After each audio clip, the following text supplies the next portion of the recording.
hello to the new iMac. They're global giants with big glossy ads, prodigious profits and notoriously tiny tax bills. But the music might just be about to stop. Waiting in the rain this morning, the Chancellor, confident, he said, of getting a global agreement with his G7 counterparts on a so-called tech tax. Most of those tech firms to be taxed, though, are from her country, the newly appointed US Treasury Secretary Janet Yellen. And the feeling at this two-day summit is she's in a deal-making mood. It is increasingly clear that in a complex, global, digital economy, we cannot continue to rely on a tax system that was largely designed in the 1920s.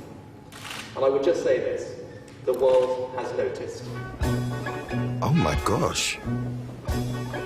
Okay, Google. Hi, how can I help? The G7 think Google could help post-pandemic by paying more tax, a global flat rate of 15%.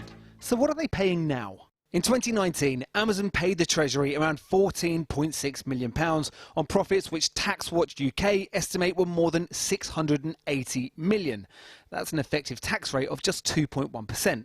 Google paid almost £59 million tax on estimated UK profits of almost £2.7 billion, a 2.2% tax rate.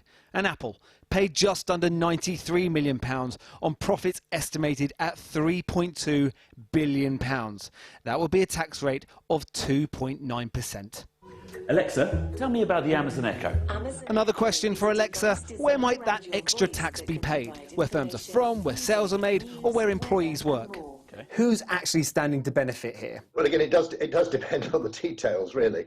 But I think by and large, the way both the OECD and Biden were working it, it will be the larger developed countries, particularly those like the UK and the US, who are very good at consuming. So more money, but possibly to fewer nations in this global game of chase the cash cow. Last July, the EU told Apple that they did not have to pay the Irish government £11.5 billion in back taxes. Now for Apple, obviously that's a very good day. Perhaps less obviously though, also happy about this was the Irish government. Now why would a government not want £11.5 billion, let alone during a global pandemic when every penny counts? Quite simply because it means that Ireland and its very low rate of tax is still an attractive place, not just for Apple, but for many other firms to do business. A global flat rate of tax could make them less attractive. In fact, the Irish finance minister has estimated that this could cost them, and cost them big, up to £1.7 billion a year.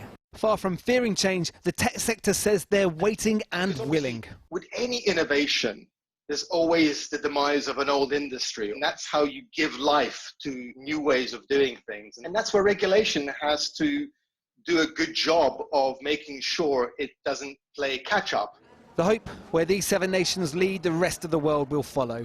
But where billions are at stake, little is ever that simple.